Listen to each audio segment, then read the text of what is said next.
우리가 계속해서 마가복음 말씀을 함께 살펴가는 가운데 있습니다. 지난 주일 설교를 기점으로, 그러니까 마가복음 8장을 기점으로 예수님의 메시지가 바뀌기를 시작했습니다.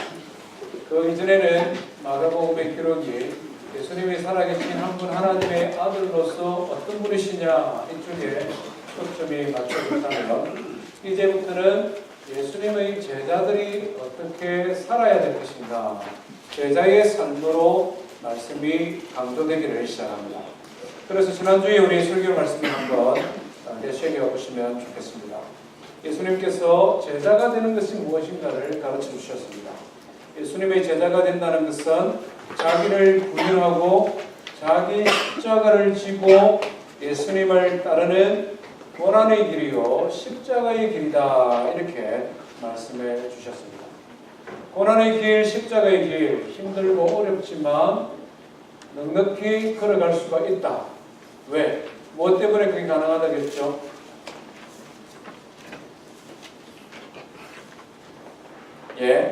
그것은 하나님의 완전한 사랑이 있기 때문입니다. 십자가의 죽으심 자체가 하나님의 완전한 사랑이라고 했습니다. 그래서 십자가의 사랑을 알고 그것을 누리고 경험하면 제자의 삶을 살아갈 수 있다. 지난주 설교의 주제입니다. 예수님께서 이런 말씀을 하셔도 제자들은 여전히 아리송했습니다. 우리 성도님들 얼굴도 보니까 아리송. 지난 주일이 큰 옛날처럼 기억을 한번 되새겨 보십시다 이래 해도 기억이 가지를 않는 것 같아요. 그래서 예수님께서 특별한 한 가지 방법을 고안하셨던 것 같습니다. 하나님의 말씀을 들려주셨을 뿐만 아니라 그 말씀을 오감을 통해 보고 듣고 깨달아 알 수 있도록 신앙의 체험을 제자들에게 가져다 주었습니다. 경험을 통해 예수님의 말씀이 무엇인지를 알게 해주셨다는 것입니다. 오늘은 그 사건을 한번 살펴보기를 원합니다. 예수님께서 제자들을 데리고 높은 산으로 올라가셨습니다. 거기서 제자들이 어떤 신앙의 체험을 했는데 그것이 너무나 강렬했기 때문에 잊어버릴 수가 없었습니다.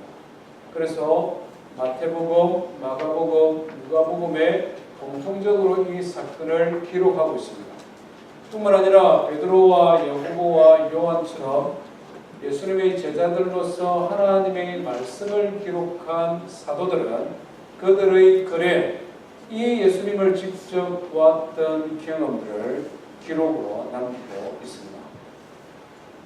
높은 산에서 예수님과 어떤 체험을 했기에 그들이 평생에 잊을 수 없었고 그것을 기록으로 남겨서 우리에게 전달하고 있을까? 이것을 오늘 우리가 한번 살펴보기를 원합니다. 하나님 말씀은 마가복음 9장입니다. 마가복음 9장 2절부터 8절 말씀까지 우리 한 절씩 교독하겠습니다. 9장 2절에서 8절입니다. 엿새 후에 예수께서 베드로와 야고보와 요한을 데리시고 따로 높은 산에 올라가셨더니 그들 앞에서 변형되사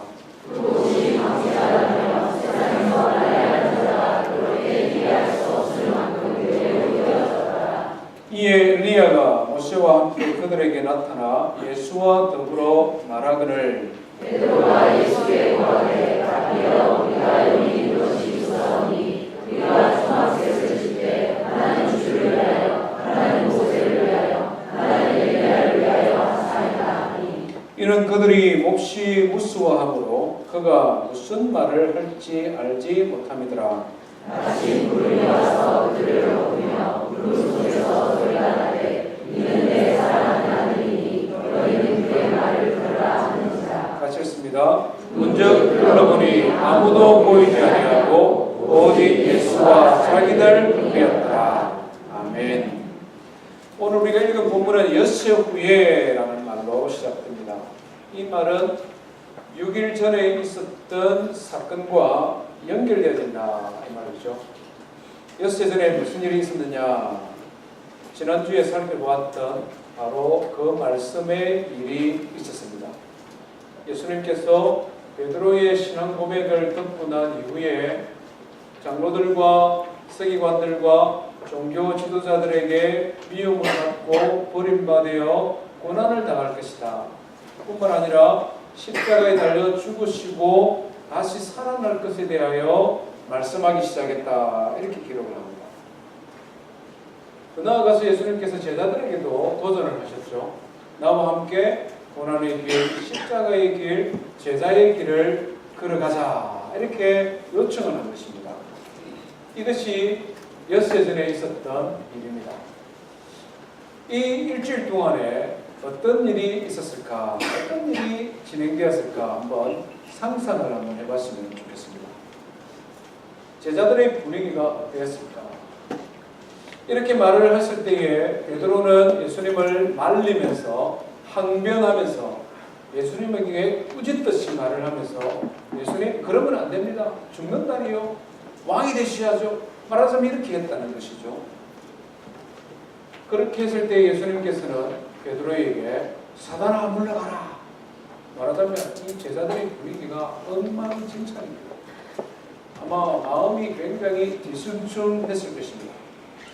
예수님의 제자들은 예수님께서 구원자가 되시고 메시아가 되어서 이스라엘의 왕으로 등극하고 그러면 등달아서 자기들도 높은 지위에 올라 이스라엘을 다스리는 그런 권력자가 되고자 하는 소원을 가지고 예수님을 따랐습니다.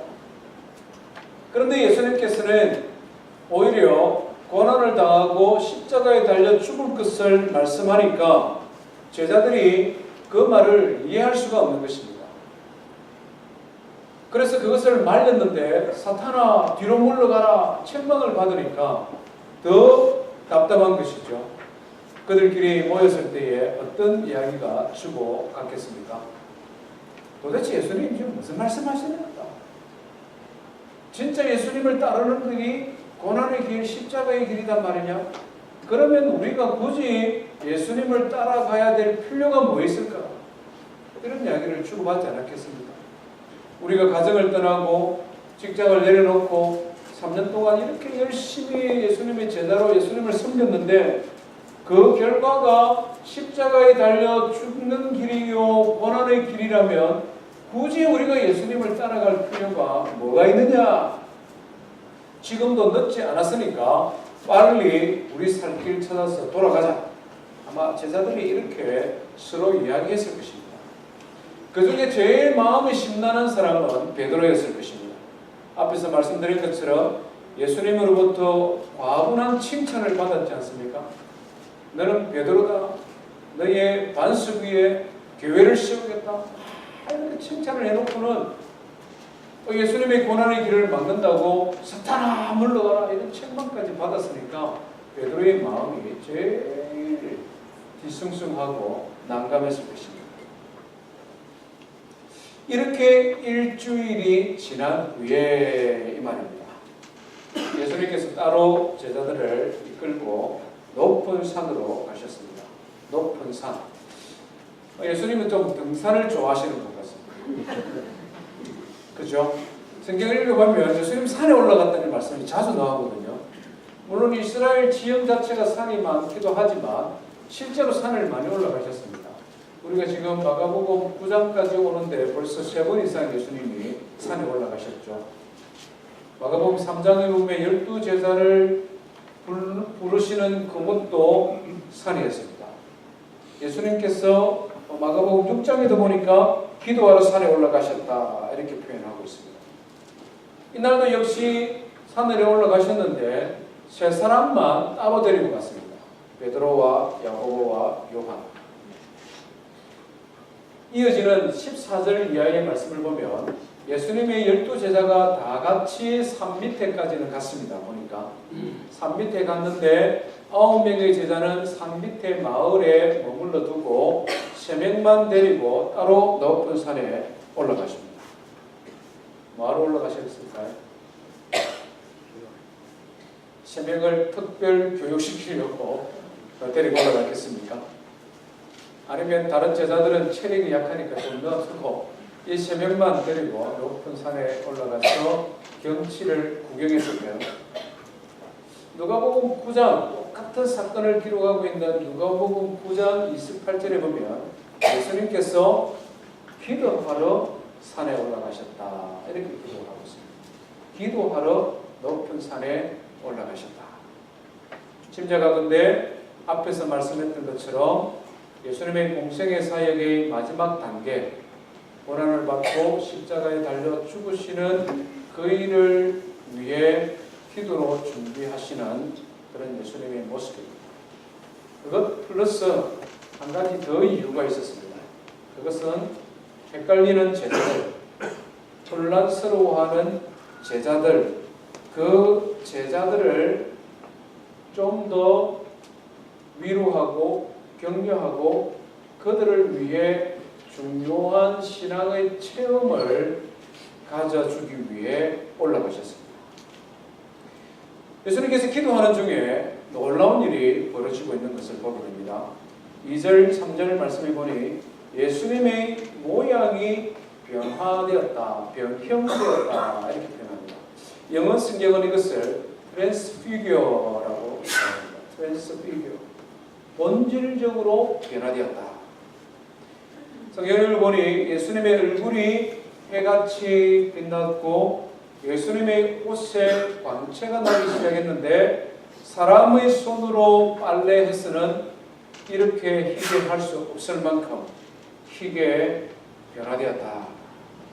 그와 동시에 모세와 엘리야가 나타나서 예수님과 대화하기를 시작했다. 아주 신비한 상황이 지금 벌어지는 것입니다. 베드로와 야고보, 요한이 어떻게 모세와 엘리야를 알아봤을까? 이런 재미나는 질문을 우리가 할 수 있습니다. 그렇죠? 모세와 엘리야는 아주 옛날 사람들인데 이 사람들을 어떻게 알아봤을까? 성경 전체를 보면 우리는 천국 가면 모든 사람을 다 알아볼 수 있습니다. 천국에 들어갈 때 우리의 몸이 영광스럽게 변화되면서 하나님께서 우리에게 아마 지혜를 주시는 것 같아요. 그때는 아담이 누군지 안 가르쳐줘도 저 사람 아담이고, 이 사람이 노아 할아버지고, 이 사람이 베드로구나. 하나님께서 우리에게 알려주시는 것 같습니다. 신앙의 선배들뿐만 아니라 지금 우리가 모르는 전 세계에 흩어진 성도들, 소위 말해서 보이지 않는 교회 성도들, 북한의 지하교회 성도들도 그때는 우리가 알게 된다는 말씀이죠. 뿐만 아니라 우리의 후배들도 알게 됩니다. 우리의 손주들, 정손주들, 우리를 통해 신앙이 개신되어서 믿게 될 우리의 신앙의 후배들도 그날의 천국에 가면 다 알게 된다. 그래서 예수님께서 베드로, 모세와 엘리야와 이렇게 대화하는, 말하자면 천국의 모습을 순간적으로 보여주셨습니다. 이 장면을 보던 베드로와 야고보, 요한이 얼마나 놀랐는지 베드로가 갑자기 큰 소리로 말하죠. 5절 말씀해 보니 랍비여, 선생님, 여기 집을 세 채를 지읍시다. 그래서 하나는 주님을 위하여, 하나는 모세를 위하여, 하나는 엘리야를 위하여 집을 짓고 여기에 사십시다. 내려가지 맙시다. 베드로가 자기가 무슨 말을 하는지도 모르고 막 그냥 말을 하기 시작했습니다. 아마 응급길에 너무 좋으니까 순간적으로 튀어나온 말이었습니다. 사실 베드로의 마음 우리가 충분히 이해하지 않습니까? 예수님을 하나님의 아들로 알고 가족들도 내려놓고 배도 버려두고 예수님을 따랐는데 3년 동안 공생의 사역도 힘들었는데 예수님에게 말 한 번 장문했다가 이 사탄아 뒤로 물러가라 이런 욕을 얻어먹었으니 얼마나 그 마음이 힘들었겠습니까? 그러던 중에 예수님의 얼굴이 광채가 나고 변화되고 마치 천국이 이루어진 것처럼 모세와 엘리야가 나타나 주님과 대화하는 이런 장면을 보니 너무 좋은 거예요. 그래서 그냥 한마디로 여기에 집 짓고 내려가지 맙시다. 이렇게 지금 말하고 있는 것입니다. 변화산에 있었던 높은 산에 있었던 그 한 사건을 설명을 해드렸습니다. 여기서 우리가 한 가지 중요한 질문을 던져볼 필요가 있습니다. 왜 이런 사건을, 왜 이런 일을 예수님께서 신앙의 제자들을 구별하여 만들고 계시느냐 하는 것입니다. 왜 예수님께서 이와 같은 일들을 제자들이 경험하게 하시느냐 하는 것입니다. 예수님이 모든 사역이 분명한 목적을 가졌듯이 이 높은 산에서 있었던 사건도 분명한 목적이 있었습니다. 그 목적이 뭘까요? 흔들리는 예수님의 제자들에게 분명한 확신을 심어주기 위함입니다. 예수님께서 살아계신 하나님의 아들이며 온 세상의 구원자로 오셨다는 것을 제자들로 하여금 분명히 보고 듣고 만져서 알 수 있도록 그들에게 특별한 신앙의 체험의 기회를 지금 주고 있는 것입니다. 사실 예수님의 제자들은 굉장히 많이 헷갈렸습니다. 우리 성도님들 중에서도 헷갈리고 있는 분은 잘 들어보시기를 바랍니다. 예수님께서 회당에서 지혜로운 말씀으로 가르치시고 능력을 행하셨을 때는 제자들은 예수님이 하나님의 아들이라는 것을 분명히 믿을 수 있었습니다. 각종 질병 들린 사람을 고쳐주시고 귀신을 쫓아내고 심지어는 죽었던 야이로의 딸을 살리기도 하시고 보리떡 5개와 물고기 2마리로 장정만 5,000명 이상을 먹이는 이런 사건을 볼 때마다 제자들은 깜짝깜짝 놀라는 거예요. 사람으로서는 불가능한 일이에요. 우리의 선생님은 진짜 살아계신 하나님의 아들이 맞다 확신을 가졌습니다. 그렇게 확신을 가지다가도 의심나는 상황이 또 생기는 거예요. 예수님이 제자들과 똑같은 인간의 모습을 보이는 것입니다. 배가 굉장히 고파하시고 먹을 것 좀 구해온다고 이야기하시고 길을 가다가 너무 힘들고 지치니까 사마리아 성 앞에서는 우물가에 그냥 퍼져버리고 그가 사랑하는 나사로가 죽었을 때는 사람들과 똑같이 눈물을 흘리며 울고 이런 너무나 인간적이고 연약한 인생의 모습을 볼 때는 의심이 좀 가는 겁니다. 더 나아가서 그때 그 시대의 종교 지도자들 바리새인과 서기관과 대제사장들 하나님의 말씀의 전문가라고 하는 사람들이 예수님을 비방할 때 예수님이 귀신의 왕에 걸렸다 이렇게 이야기했습니다. 예수가 귀신을 쫓아낼 수 있는 힘, 저런 기적을 행할 수 있는 힘은 그가 귀신의 왕인 바알세불이라는 귀신에 사로잡혀 있기 때문에 그런 기적을 행한다 이렇게 예수님을 공격했습니다. 제자들 마음에서는 예수님이 그렇게 공격하면 무슨 소리 하냐고 싸우고 변정을 하고 그것이 아니라고 밝혀야 되는데 예수님이 그냥 당하고 있는 거예요. 그냥 당하고 있는 거예요. 바리새인과 서기관들과 지도자들이 이 성에 와서 예수님을 공격하며 다음에 다른 성으로 가자 하고 또 가고 그 성으로 또 쫓아와서 또 막 비난하면 이번에는 이 성으로 가자고 가만히 보니까 피해 다니는 것 같아요. 아니 예수님이 그런 힘과 권세를 가졌으면 저런 사람들 그냥 싸워서 박살을 내버리면 될 텐데 왜 도망가는 거예요? 결정적인 것은 스스로 하신 말씀 때문에 그렇습니다. 엿새 전에 한 그 말입니다. 인자가 사람들에게 미움을 받고 버림받아서 고난을 당하고 십자가에 달려 죽을 것이다. 스스로 그 말을 하니까 제자들은 진짜 헷갈리는 것입니다. 정말 이분이 하나님의 아들 맞느냐? 정말 이분이 구원자라 맞느냐? 거기서 지금 헷갈리는 것입니다. 예수님께서는 이런 헷갈리는 제자들을 위해서 그들이 분명한 확신을 가지고 예수님을 섬길 수 있도록 신앙의 체험의 기회를 지금 그들에게 주고 있는 것입니다. 예수님의 변화된 모습을 한번 다시 생각해 보시기를 바랍니다. 이것은 살아계신 하나님의 아들의 모습입니다.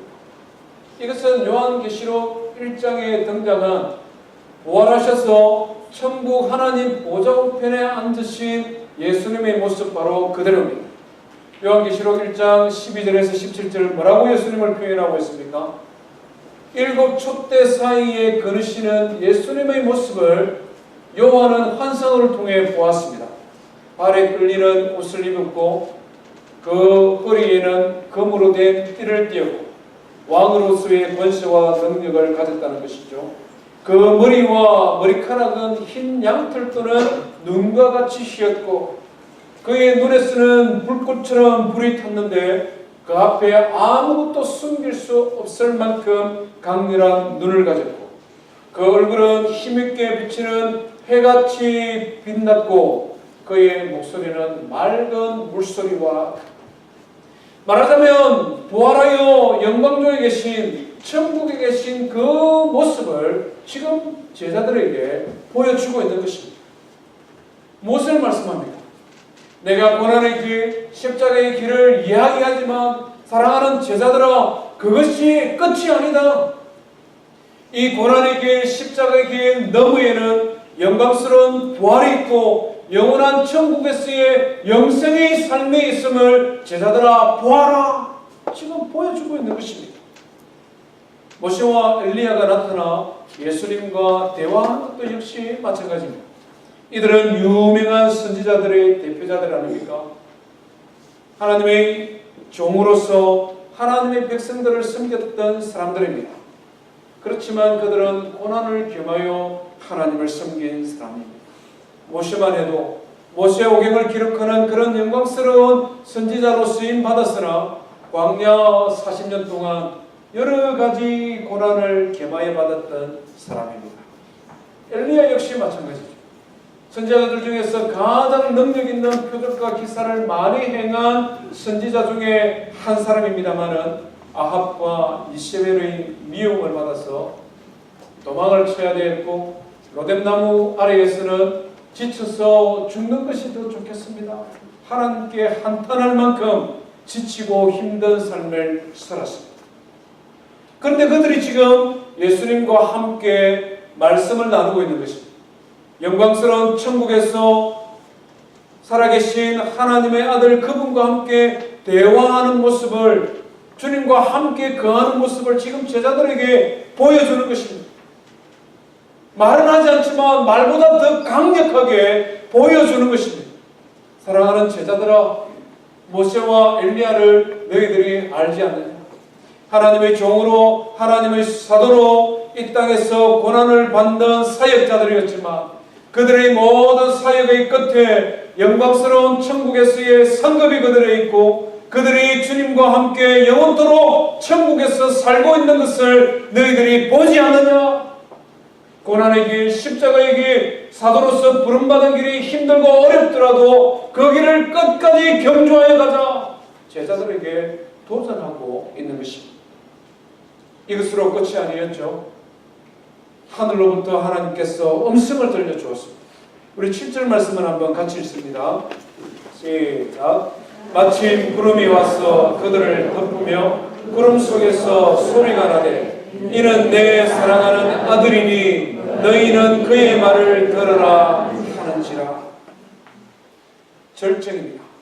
우리 인생에 경험할 수 있는 신앙의 체험 중에 이보다 더 놀라운 체험은 있을 수 없습니다.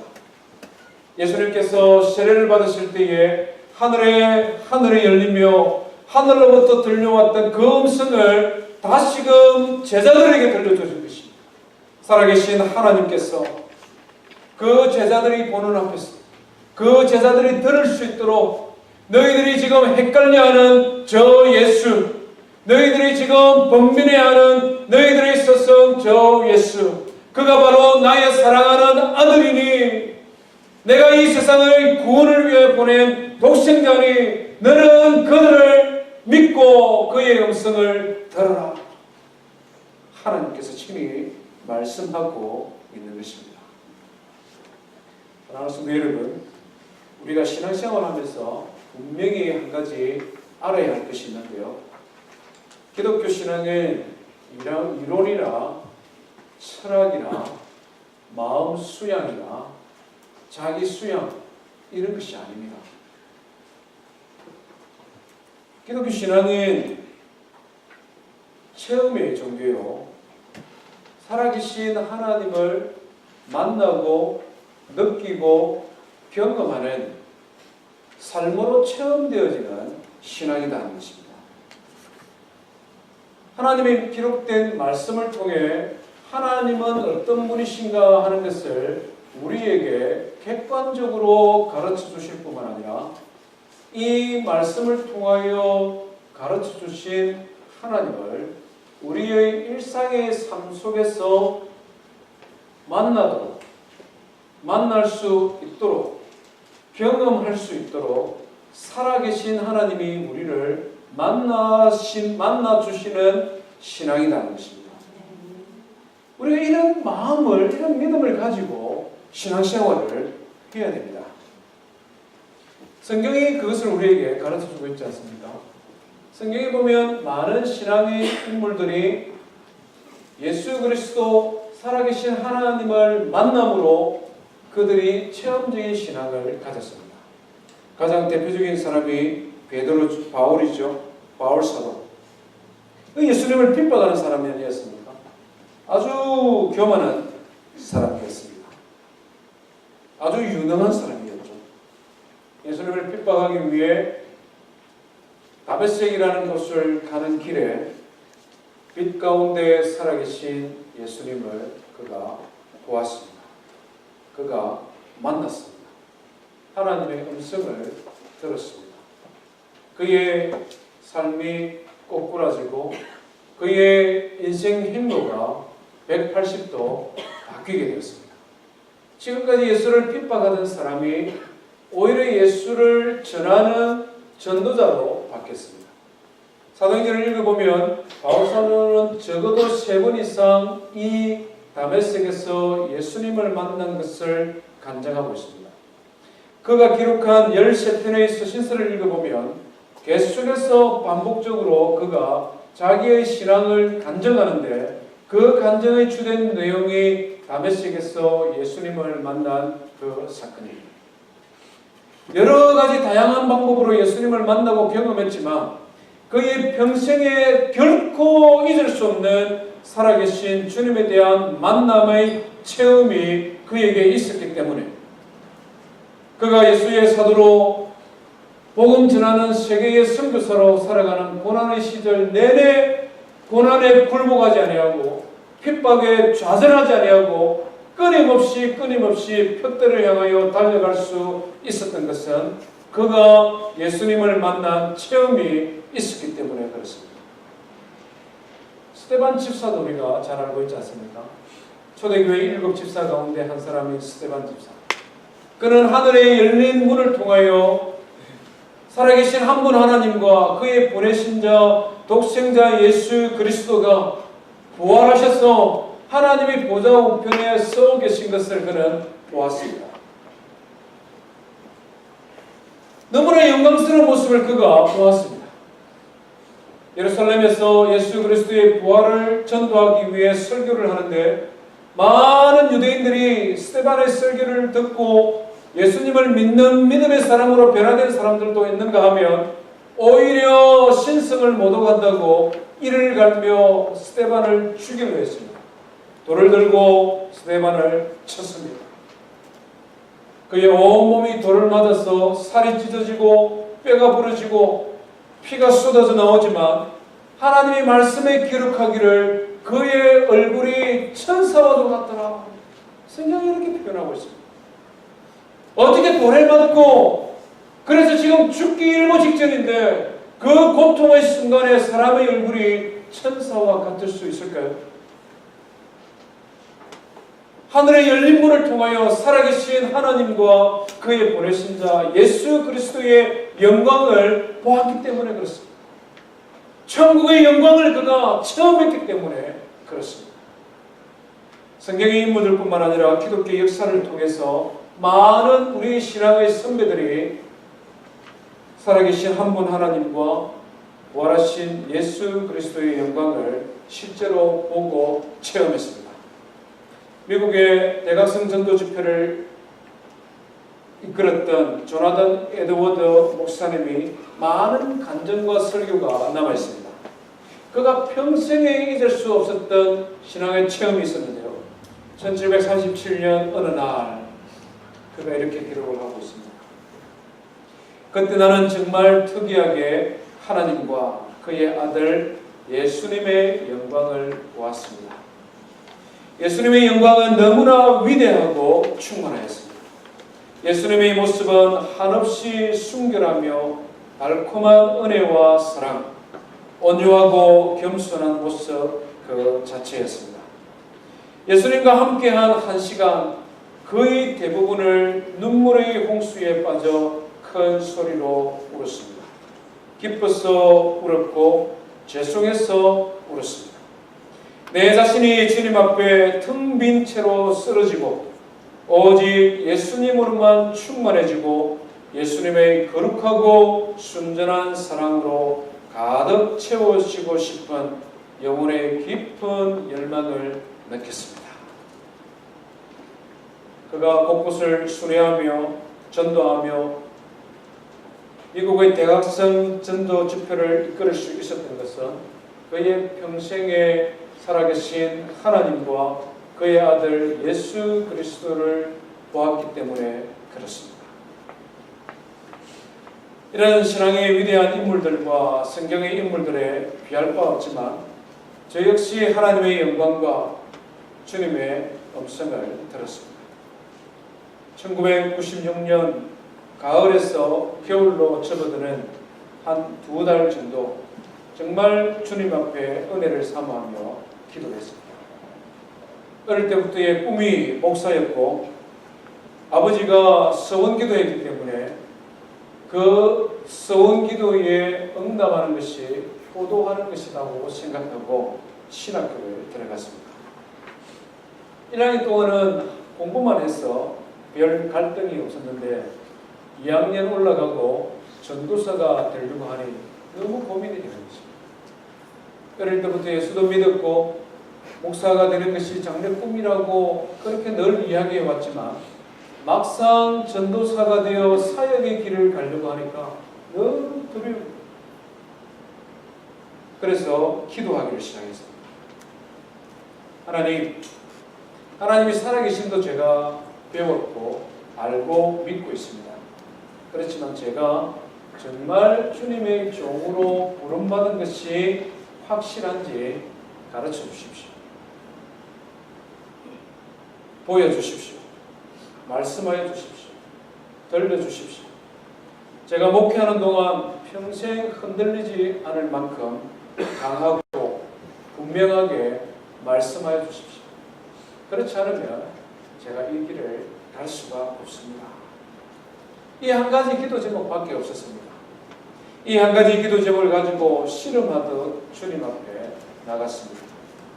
새벽에 기도하고 낮 12시에 정시 기도하고 밤 11시에 정시 기도했습니다. 삶의 모든 순간에 먹을 때도 잠을 잘 때도 늘 이 기도를 마음에 되새기며 기도했습니다. 그러던 어느 날 밤 11시에 정시 기도를 마치고 피곤한 몸을 이끌고 기숙사 잠자리에 들었습니다. 바로 고나게 잠자리에 빠져들었는데 언제쯤인지 갑자기 음성이 들렸습니다. 하나님의 성경 말씀이 들렸습니다. 그러므로 형제들아, 내가 하나님의 모든 자비하심으로 너희를 권하노니 너희의 몸을 하나님이 기뻐하시는 거룩한 산 제사로 드리라. 제가 잘 아는 로마서 12장 1절 말씀이죠. 그런데 그 말씀이 교태야, 너희의 몸을 나의 가장 기뻐하는 제물로 드리라. 이 말로 그냥 들려오는 거예요. 계속해서 너는 이 세대를 본받지 말고 오직 마음을 새롭게 함으로 변화를 받아 하나님의 선하시고 기뻐하시고 온전한 뜻이 무엇인지 분별하도록 하라. 교태야, 이 세상을 본받지 말고 너의 마음을 강하게 하여서 하나님의 선하시고 기뻐하시고 온전한 뜻이 무엇인지 분별하고 그 뜻대로 내가 살고 그 뜻대로 가르치라, 이런 말씀으로 들립니다. 너무나 생생하게 너무나 강렬한 음성으로 들려서 벌떡 일어났는데 새벽 5시 일어나자마자 너무 기쁘고 감사하고 좋았어. 6명이 잠을 자는데 위에 침대에 자는 최한규 전도사한테 하나님이 내 기도 응답해 주셨고, 옆방에 있는 같이 기도하는 맞은편에 있는 손상석 선교사, 하나님께서 내 기도 응답했습니다. 그 복도를 팔짝팔짝 뛰면서 왔다 갔다 하면서 하나님께서 음성을 들려주신다. 제가 지금까지 목회하는 기간 동안에 한 번도 헷갈리거나 의심되지 않았던 분명한 확신이 있는데요. 하나님은 살아계신 분이시요, 하나님은 말씀하시는 분이시요, 하나님은 사모하는 자에게 찾아가시고 응답하시는 하나님이라는 분명한 확신을 주셨던 체험이었습니다. 사랑하는 성도 여러분, 기독교 신앙은 결코 사변적인 신앙이 될 수가 없습니다.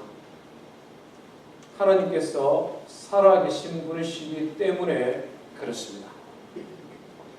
하나님의 말씀을 통해 하나님을 배울 뿐만 아니라 하나님께서는 친히 만드신, 하나님의 형상을 따라 친히 만드신 그 형상 그대로 우리의 오감을 통해 눈으로 보고 손으로 만지고 피부로 느끼고 냄새 맡고 느낄 수 있도록 우리를 만나주시고 만날 수 있는 살아계신 하나님을 믿으시기를 바랍니다. 예수님께서는 이것을 제자들에게 경험해주고 싶습니다. 그래서 그들을 이끌고 높은 산으로 올라가신 것입니다. 그렇다면 성도 여러분, 오늘 우리는 어떻게 이런 신앙의 체험을 할 수 있을까요? 우리는 어떻게 이런 살아계신 한 분 하나님과 그의 보내신 자 예수 그리스도의 영광을 경험으로 알 수 있을까요? 우리는 예수님을 통해 배워야 되겠습니다. 예수님께서 그 방법을 가르쳐 주셨지 않습니까? 예수님이 우리에게 가르쳐 주신 방법이 뭡니까? 높은 산으로 올라가서 기도하라는 거죠. 예수님 방법은 굉장히 간단합니다. 높은 산으로 올라가서 기도해라. 왜 하필이면 높은 산일까? 우리는 그 이유도 어렵지 않게 알 수 있습니다. 우리가 살고 있는 산 아래, 우리가 살고 있는 이곳에는 우리의 시선이나 우리의 감각, 우리의 마음을 사로잡는 것들이 너무나 많습니다. 볼 것도 많고 하고 싶은 것도 많고 할 수 있는 것도 많습니다. 걱정도 많고 재미있는 놀거리도 많습니다. 하지만 높은 산은 이런 것들로부터 우리의 마음과 우리의 생각을 자유롭게 합니다. 더 엄격하게 말하면 높은 산은 이런 것들을 내려놓아야만 갈 수 있는 것이 높은 산입니다. 무거운 짐을 짊어지고 높은 산을 올라갈 수는 없지 않습니까? 그런 것들을 다 내려놓아야 높은 산을 올라갈 수 있는 것입니다. 그래서 예수님은 제자들을 너희들의 몸을 가볍게 하라, 너희들의 마음을 가볍게 하라, 그리고는 오직 주님만을 만날 수 있는 그 높은 산을 향하여 나와 함께 올라가자 데리고 가시는 것입니다. 그래서 사실 수도원이나 기도원이 높은 산에 많이 있죠. 세상의 모든 무거운 짐을 내려놓고 가벼운 마음으로 달려가야 되는 높은 산에 많이 있습니다. 실제로 한국에 있을 때에 높은 산에서 산상기도를 참 즐겼습니다. 어린 나이에서부터. TV에 보면 무척산이라는 것이 있습니다. 제가 김해 출신이잖아요. 무척산. 왜 무척산이냐? 무척 높은 산. 김해시 생명면 생칠리 뭐 번지는 잘 모르겠습니다만 무척 높은 무척산. 이거 몽고메리에서는 그러면 높은 산이 어디입니까? 이 동네는 높은 산이 없어요. 제일 높은 산, 알라바마 제일 높은 산 치하 마운틴도 780m 정도밖에 안 되지 않습니다. 공교로운 것은 높은 산에 기도원도 없어요. 그럼 어떻게 해야 됩니까? 말 그대로 높은 산이 기도의 장소가 되기도 합니다만은 높은 산이라는 것은 방금 앞에서 말씀드린 것처럼 세상과 세상의 문제로부터 멀리 떨어집니다. 우리의 마음과 우리의 생각을 하나님께 집중할 수 있는 곳, 그것이 어느 곳이든 높은 산이 될 수 있습니다. 세상의 것들, 우리 마음과 생각을 사로잡은 모든 걱정과 염려, 그 근심, 세상의 분주함, 세상의 즐거움, 향락까지 내려놓고 오직 한 분 하나님이면 족합니다 라고 고백할 수 있는 시간과 장소, 그것이 바로 높은 산입니다. 우리 집에 조그마한 클라짓이 높은 산이 될 수도 있고, 자녀들이 다 학교 가고 없는 거실이 높은 산이 될 수도 있습니다. 아침 일찍 출근하는 차 안에서 찬송을 틀어놓고 하나님의 말씀을 틀어놓고 듣고 걸어가는, 운전해가는 1시간의 출근길이 높은 산도 될 수 있습니다. 특별히 우리가 하나님 앞에 예배하는 주일 예배, 새벽 기도 시간, 개인적으로 가지는 큐티 시간이 높은 산이 될 수 있습니다. 특별히 주일 예배를 높은 산에 올라가는 심정으로 우리는 나와야 합니다. 세상의 모든 근심, 세상의 모든 일들을 내려놓고 이 한 시간 내가 살아계신 한 분 하나님만 바라보리라. 이 한 시간 내가 한 분 하나님만 높이리라. 그런 마음의 결심을 가지고 예배의 자리로 나온다면 그 시간이 바로 하나님을 경험하는 시간이요, 그것이 바로 높은 산이라는 것입니다. 그런 의미에서 예배 시간 지각하면 안 됩니다. 그겁지금 예배 나오면 안 됩니다. 예배 시간 나와서 기도로 준비하고 예배 시간 순수마다 하나님 주시는 은혜가 각양 다르니 그 은혜를 사모하고 예배를 드려야 됩니다. 찬양팀의 찬양을 통하여 하나님께서 나를 만져주시고 그 찬양을 통하여 은혜 주시기 때문에 그 찬양을 사모하며 나와야 됩니다. 내가 하나님 앞에 시간을 구별하여 기도 많이 하지 못하지만 한 주간 동안 공적인 기도를 위하여 준비하고 나와 기도하는 대표 기도자들의 기도와 더불어 나의 소원을 하나님 앞에 아뢰는 그 시간이 내가 하나님을 만나는 시간이 되는 것입니다. 성가대의 찬양이, 목사의 설교의 시간이 하나님께서 나를 향한 음성을 들려주시고 하나님께서 나를 만나주시는 특별한 시간이 될 수 있음을 기억하고 사모함으로 하나님 앞에 나와야 됩니다. 새벽기도 시간이 정말 높은 산이 될 수 있습니다. 피곤하고 힘든 직장의 생활 속에 이른 아침 잠자리를 차고 일어나는 것 쉽지 않습니다. 사실 새벽기도는 새벽에 일어나는 것이 아니라 그 전날에 일어나는 것과 마찬가지죠. 그 전날부터 일찍 자는 것부터 시작되어지지 않습니까?